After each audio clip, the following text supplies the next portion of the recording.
और कितने पाप कराओगी मंथरा? खेद है मुझे कि मैंने कभी तुम्हें अपनी माता माना था।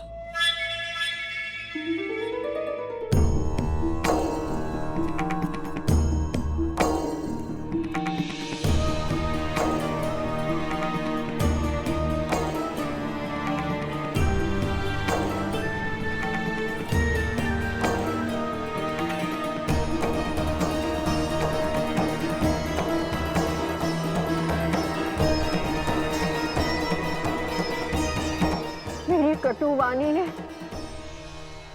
कुछ तो शुभ कार्य किया। तुम्हारे मन को मैं समझती हूँ कैकेयी।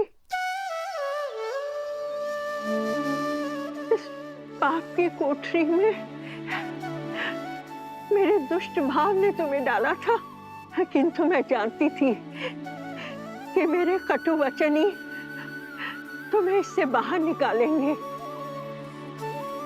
कैकेयी की दृष्टि में दोषी बनकर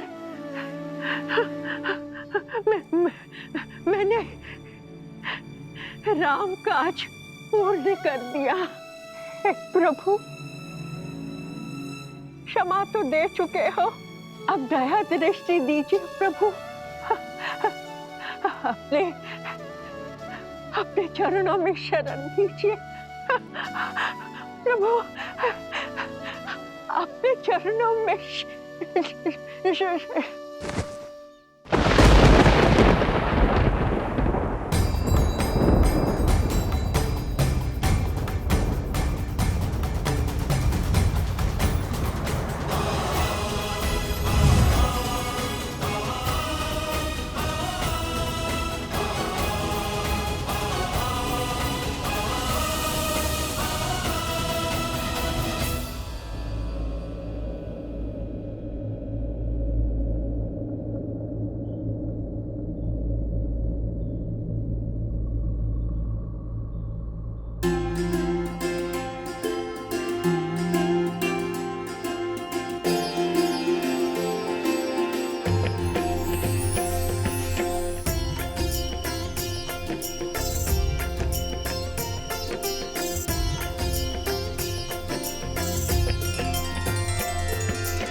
भोर की किरण के साथ जीवन का तेज भी लौट आया है। कैकेयी माता आ गई है आर्य।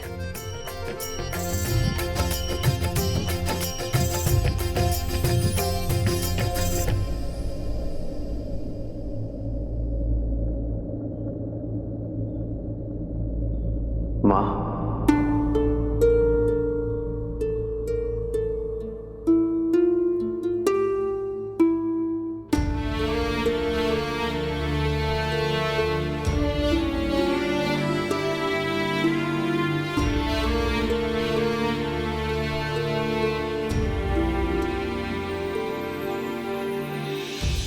ग्लानि के आंसू है गंगा जल, कह के प्रभु करते अभिनंदन। मुख मुस्कान क्षमा हृदय में, कैकेयी त्रास हरे रघुनंदन। माँ का श्राप भी वर से कम ना, हर सपूत श्री राम सबन्ना। राम मेरे राम, मेरे राम, मेरे राम, राम प्रभु राम श्री राम। मेरी माता के ये अश्रु मेरे लिए पवित्र गंगा जल से पावन है। इन अश्रु को हाथों में लेकर ब्रह्म हत्या का पाप मेरे हाथ से धुल गया माँ। आशीष नहीं देंगी माँ?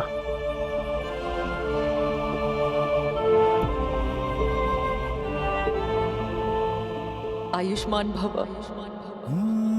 मंगल भवन अमंगल हारी, द्रवहु सुदशरथ। मुख नहीं दिखाना चाहती ना?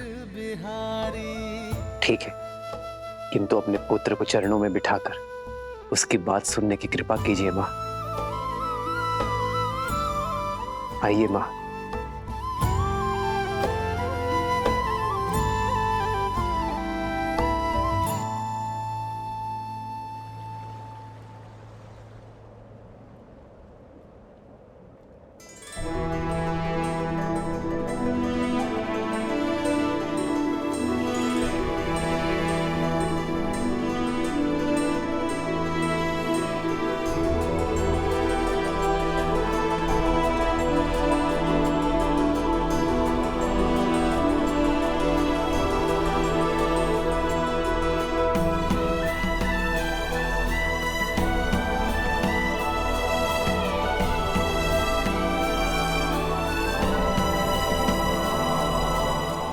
बैठिए माँ।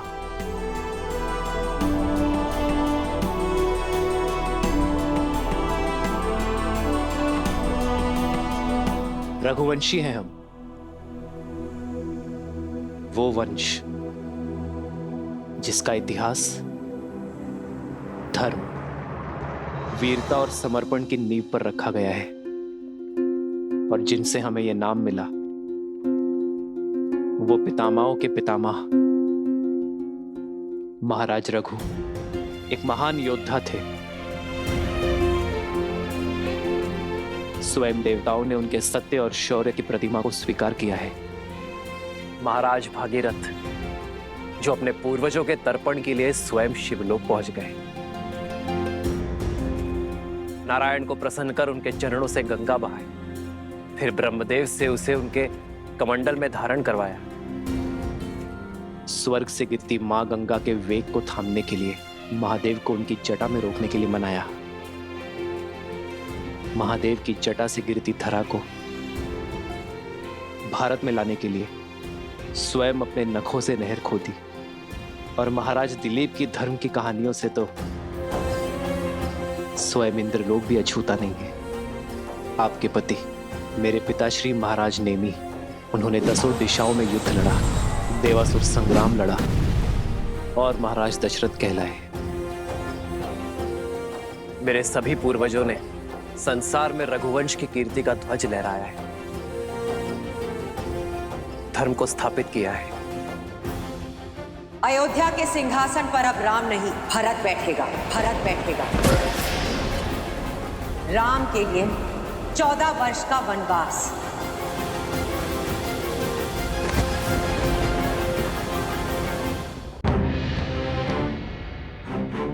पर सोचिए मां, इतने प्रतापी योद्धाओं में से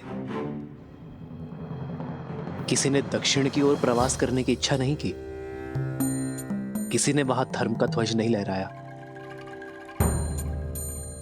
वो अवसर मुझे मिला मां, मुझे, और वो अवसर मिला आपके कारण। यदि आप मुझे वन में ना भेजती तो रावण का अंत कैसे होता मां? संसार में मर्यादा और धर्म की स्थापना कैसे होती? यदि आप ना होती तो इतना बड़ा समाज, मेरे वानर वीर, रीछ, असुर, ये सभी धर्म और ज्ञान की गंगा से वंचित रह जाते मां। मां, यदि आप ना होती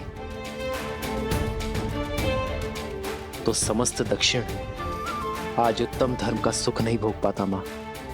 मां, आपका दिया ये वनवास समस्त आर्यवर्त के लिए वरदान बना।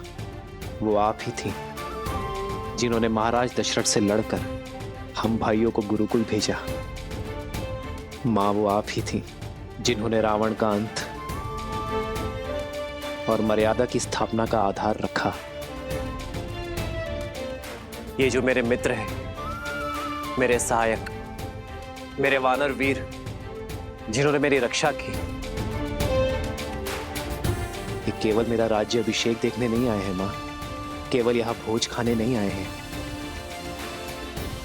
ये उस माता के दर्शन करने आए हैं जिन्होंने 14 वर्ष का एकाकीपन काटकर भी अपने पुत्र को समाज और धर्म की रक्षा के लिए भेजा। जिसे आप अपराध समझ रही हैं, वो मेरे वानर वीरों के लिए उद्धार बना।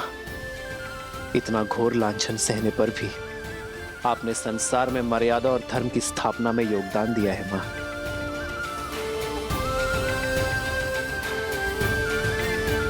क्या आप इन्हें निराश करेंगी मां? मुझे ना सही, इन्हें तो अपने दर्शन का लाभ दे दीजिए। इन्हें इनकी यात्रा का प्रसाद दे दीजिए मां।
बचपन की भांति इस बार भी मुझे मना ही लिया तुमने।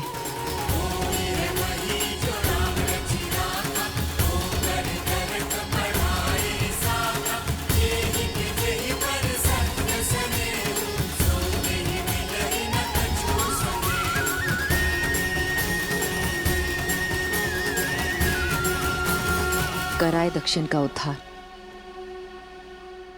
किंतु अब मेरे राम को राजा बनना होगा। अयोध्या को, अपनी प्रजा को आगे ले जाना होगा। अपने वंश को आगे बढ़ाना होगा राम। इस राज्य का उद्धार करना होगा।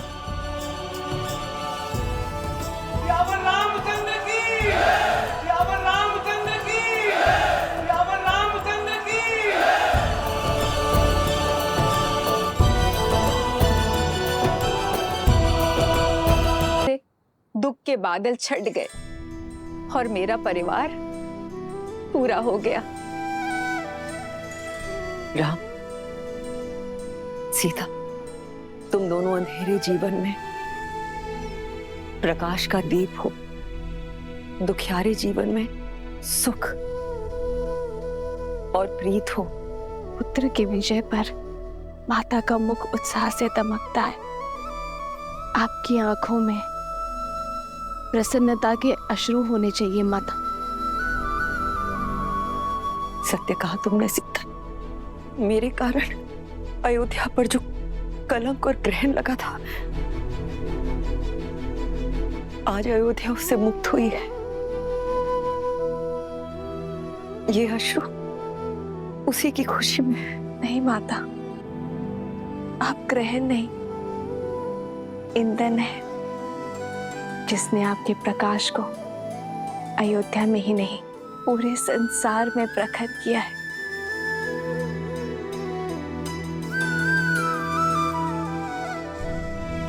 भरत भैया, सबके मन हल्के हो गए हैं। अब आप भी अपने मन का भार उतार दीजिए। नियति के लेख का दंश माता को मत दीजिए भैया, क्षमा कर दीजिए उन्हें।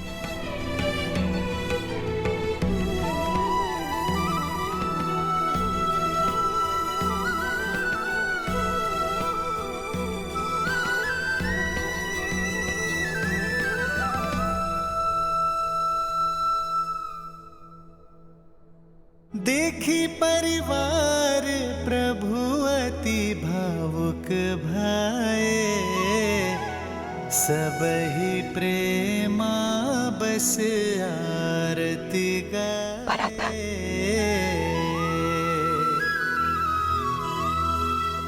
आगे सिया रामा सुख पाए, मनहु मोह माया मिटाए।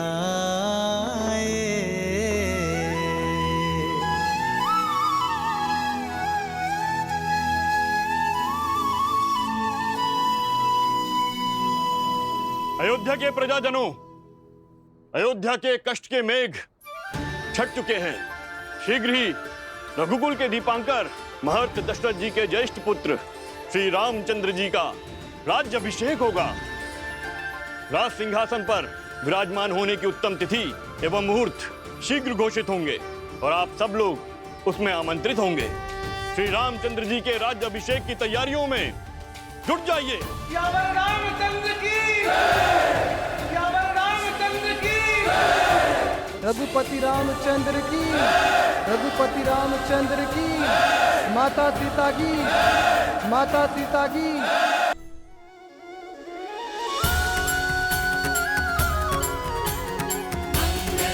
जय श्री राम, जय श्री राम, जय श्री राम, जय श्री राम।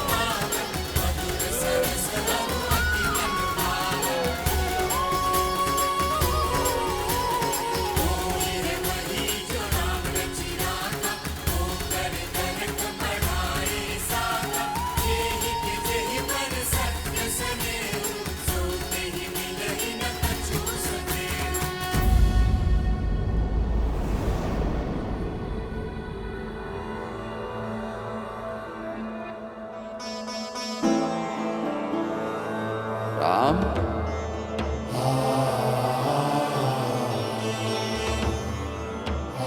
राम,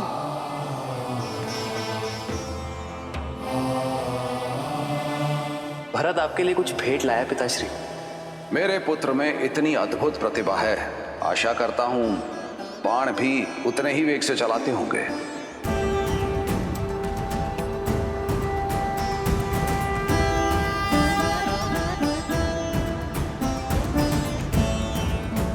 आपका राम लौटा है पिताश्री, अपना दायित्व पूर्ण करके। किंतु आज आपके सामने रावण का वध करने वाला योद्धा नहीं खड़ा है, अपने पिता की आज्ञा का पालन कर लौटा पुत्र खड़ा है।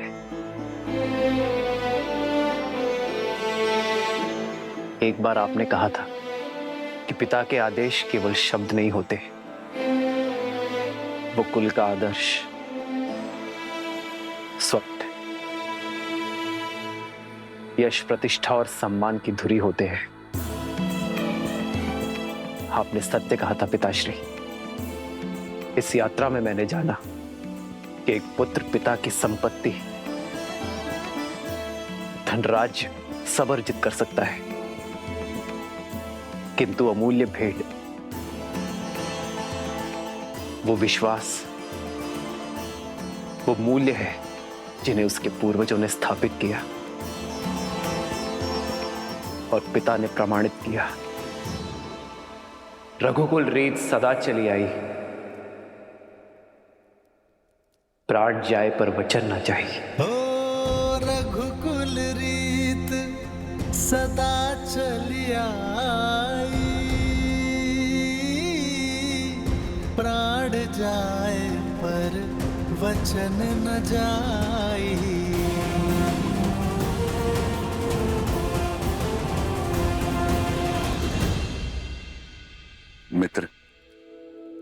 इतना समय हम आपके साथ रहे, आप हमें जानते हैं और हम आपको।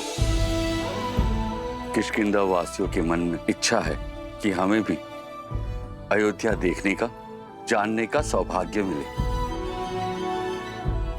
हाँ प्रभु, हम सबने अयोध्या के बारे में बहुत सुना है और अब प्रभु जानना चाहते हैं।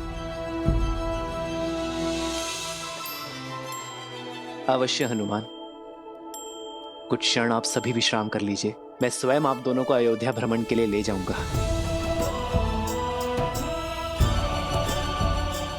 14 वर्ष बीत गए, मैंने अपने राज्य का भ्रमण, अपने अयोध्या के दर्शन नहीं किए। महर्षि मुग्दल के स्वागत के साथ अयोध्या भ्रमण भी हो जाएगा। दीदी,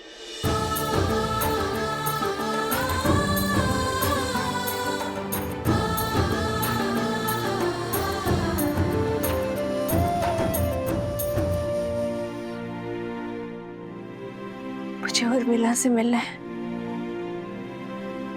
कैसी है वो? कहाँ है वो? वो तो अब तक सोई हुई है, वर्षों से आंख नहीं खोली, अपने पति को दिए हुए वचन का पालन कर रही है।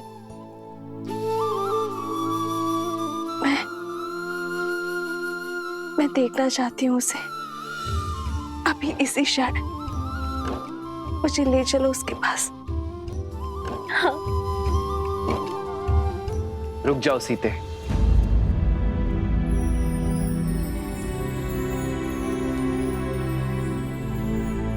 उर्मिला का प्रण पूरा होना अभी शेष है सीते। उर्मिला अपनी निद्रा केवल लक्ष्मण की उपस्थिति में ही तोड़ सकती है। जाओ लक्ष्मण, और जाकर अपनी पत्नी से मिलो। तुम्हारे और उर्मिला के सम्मिलित प्रण के कारण ही मेरा और सीता का प्रण पूरा हो पाया है।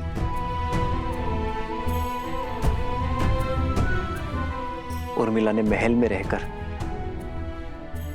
इस घोर निद्रा का दंश भोगा है, किंतु अब सेवा और संकट का समय समाप्त हुआ मेरे भाई। अब तुम्हारा प्रथम कर्तव्य अपनी गृहस्थी संभालना है। ये शुभता पूर्वजों के गति के कारण आई है। जाओ लक्ष्मण, और उर्मिला को निद्रा से जगाओ।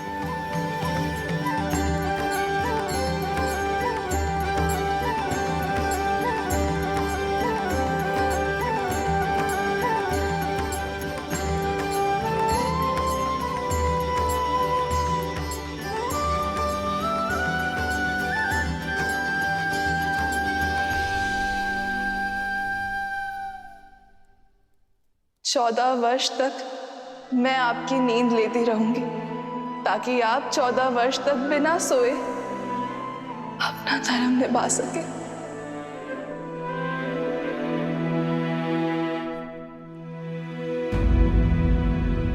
किंतु जो इतने वर्षों से नहीं जागी हैं, वो अभी जागेंगे क्या? मुझे तो बहुत घबराहट हो रही है। श्रुतकीर्ति, निद्रा 4 प्रकार के होते हैं: परिश्रम, मदिरा, मोह और दुख। परिश्रम से आई निद्रा सूर्य के प्रकाश से खुलती है। मदिरा से ऐसी निद्रा आती है जो चेतना के जागने से खुलती है।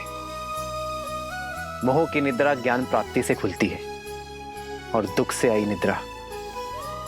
आई निद्रा मृत्यु का कारण बनती है।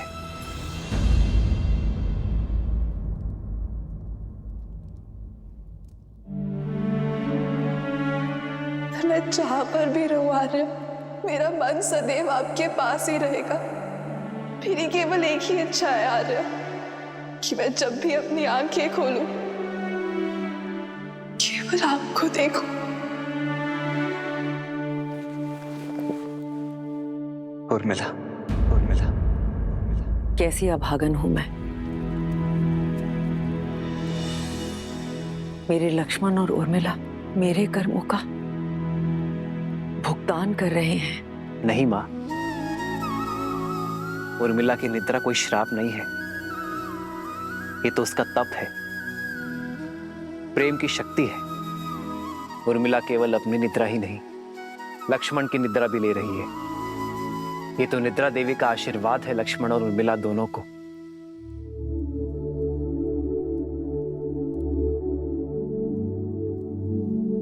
देखिएगा माँ, लक्ष्मण के बुलाते ही उर्मिला अपनी निद्रा से जाग जाएगी। उठो उर्मिला, उठो उर्मिला, उठो उर्मिला। आंखें खोलो, देखो, आंखें खोलो, देखो, आंखें खोलो, देखो। मैं आया हूं, मैं आया हूं।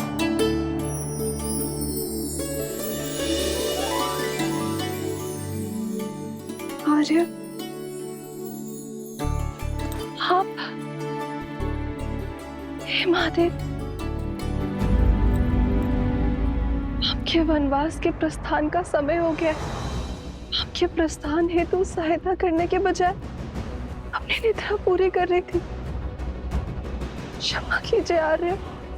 कैसी क्षमा उर्मिला, अब किसी को कहीं नहीं जाना है। पर पिताश्री का वचन और राम भैया का प्रण पूरा हुआ उर्मिला, भैया का भी और तुम्हारा भी। अब एक प्रण मेरा है, जहां भी रहूंगा सदा तुम्हारे साथ रहूंगा। तुम्हारे प्रेम के सबल ने मुझे बहुत बल दिया है उर्मिला, इसके लिए बहुत बहुत धन्यवाद, कोटि कोटि धन्यवाद। क्या आप सच में 14 वर्ष तक अपलक जिए, बिना निद्रा के निकाल लिए? तुमने भी तो यहाँ 14 वर्षों तक बिना भोजन के बिताए हैं उर्मिला। तुम्हारी निद्रा ने मेरी थकान को हर लिया और मेरे भोजन ने तुम्हारे शरीर को पोषण दिया। दाम्पत्य जीवन का ये आदर्श, यही तो भैया ने हमारे माध्यम से संपूर्ण संसार को दिया है कि पति पत्नी दोनों एक दूसरे के पूरक होते हैं, जीवन के भी, प्राणों के भी और समर्पण के भी। और तुम्हारे समर्पण का तो कोई मूल्य ही नहीं है उर्मिला।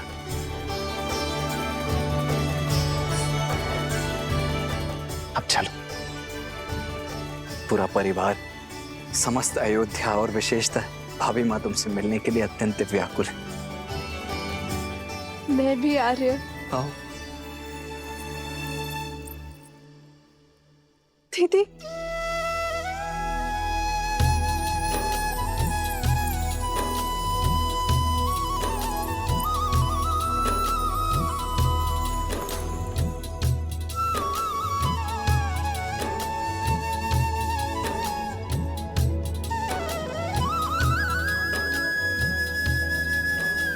बालपन से लेकर आज तक मेरे हर निर्णय, हर कार्य में साथ दिया है तुमने। और आप मेरे और मेरे पति के लिए, इस रघुवंश के लिए लक्ष्मण भैया को हमारे साथ भेज, एकांत का दंश भी झेल लिया तुमने।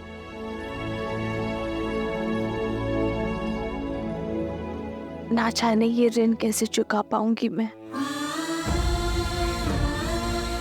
और अब तुम मुझसे छोटी नहीं रही उर्मिला, तुम इस संसार के सबसे बड़ी सतियों में से एक हो।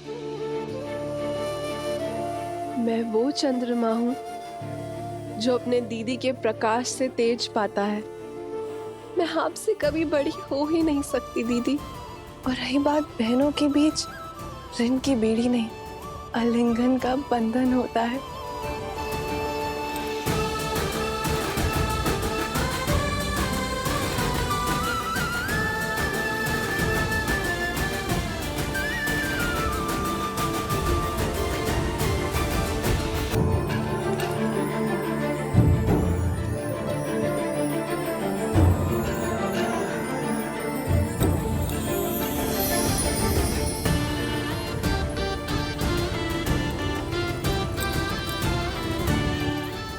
बहुत प्यारा लग रहा है। ये कैसा है दीदी? अरे तुम सब यूं ही अब तक बातें कर रही हो। ऋषि मुद्गल के स्वागत की तैयारियां करनी है, वो आते ही होंगे। जी माता, वर्षों बाद बहनों से मिली तो कुछ स्मरण नहीं आया। मैं समझ सकती, जो पीड़ा तुम सबने भोगी है वो मेरे कारण ही तो है। नहीं माता, जितना कष्ट हमने सहा उससे कहीं अधिक आपने सहा, और शारीरिक कष्ट से कहीं अधिक मानसिक कष्ट होता है माता।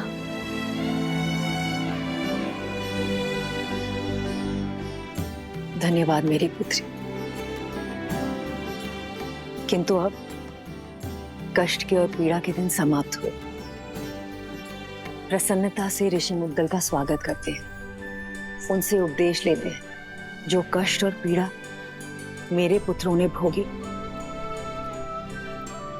वो मेरे पोतों को ना भोगनी पड़े।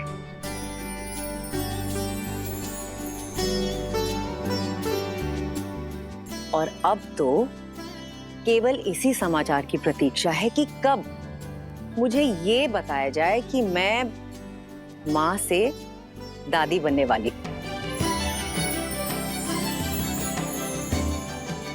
अरे तुम सब यूं ही शर्माती रहोगी या चलोगी मेरे साथ? शीघ्र चलो और गुरुजी का आशीर्वाद लो। जी। या श्री राम के जीवन से दुख का हर मेघ छट गया, अब सब शुभ ही होगा। इतनी शीघ्र भूल गए पुत्र? धूप छांव दिन रात की भांति ही अच्छाई और बुराई भी सदा साथ ही रहते हैं। दीपक की आवश्यकता तो वहीं होती है जहां अंधकार होता है और लोग जलते हुए दीपक के प्रकाश में उसके नीचे पसरे हुए अंधकार को देखना भूल जाते हैं। जब सामने सब उचित प्रतीत हो रहा होता है तभी पीछे से बुराई अपने पंख फैला रही होती है। अर्थात दुख की धूप हो या सुख की छांव, सदा सतर्क रहो।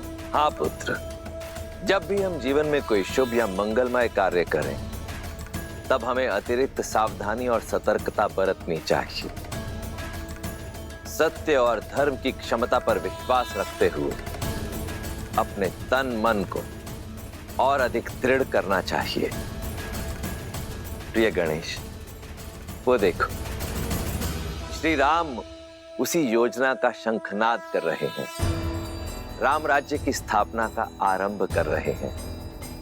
नर रूप में नारायण को प्रत्येक समस्या का सामना करना होगा, हर कठिनाई का हल खोजना होगा, राम राज्य की स्थापना करनी होगी। ऋषिवर, मैं जानता हूं आप सबके मन में क्या चल रहा है, किंतु जो होना है वो अवश्य होगा। 2 दिन बाद शुभ मुहूर्त है और ये राज्याभिषेक के लिए सबसे शुभ है। श्री राम भगवान सूर्य के आशीर्वाद से सूर्यवंश के अगले सिरमौर आप ही होंगे। आपने वन भ्रमण के समय जो ज्ञान और अंतर्दृष्टि अर्जित की है उसको अपने साम्राज्य में उपयोग करने का समय आ गया है। दया, दंड और दर्शन, इसको अपना शस्त्र बनाइए। श्री राम आपके मार्गदर्शन से जगत कल्याण की ओर अग्रसर होगा। सभी आशान्वित हैं कि आप एक आदर्श स्वराज की स्थापना करेंगे और संसार के लिए शुभता का मार्ग प्रशस्त करेंगे।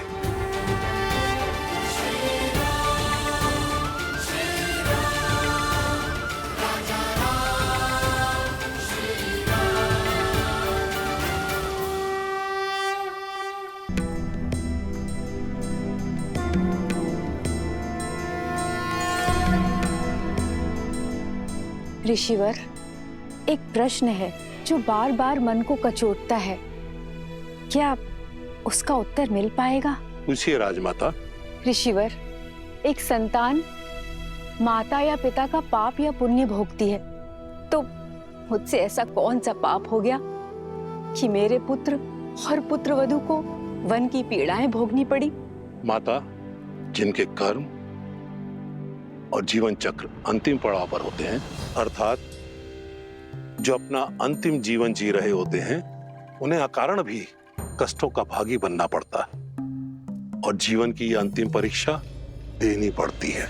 अर्थात मेरे पुत्रों के पुत्रों को भी ये असहनीय कष्ट भोगने पड़ेंगे।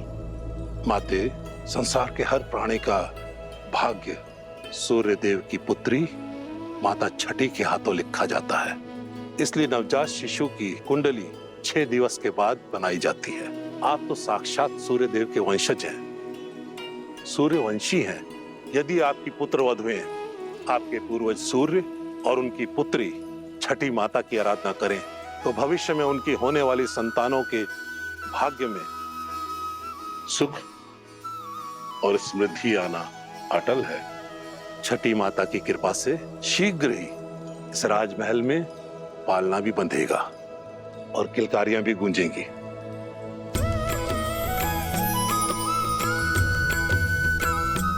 महर्षिवर, हम सभी बहनें छठी माता की पूजा अवश्य करेंगे। ऋषिवर, इस मन में मैं संदेह लेके आई थी, उस मन में आस भरने के लिए बहुत बहुत धन्यवाद।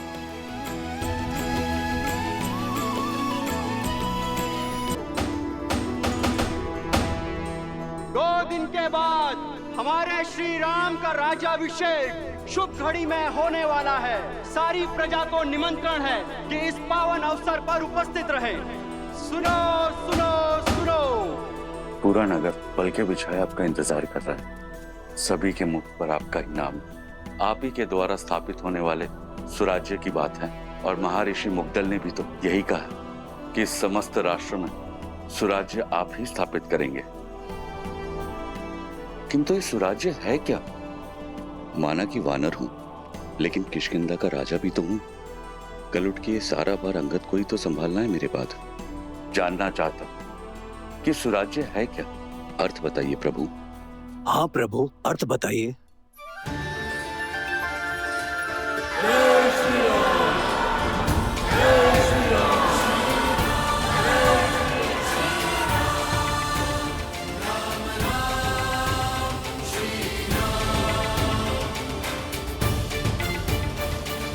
सुराज्य का अर्थ जानना था ना मित्र। सुख, समृद्धि, रक्षण और न्याय, ये सुराज्य के लिए आवश्यक है। सुराज्य का अर्थ आपके सामने है मित्र।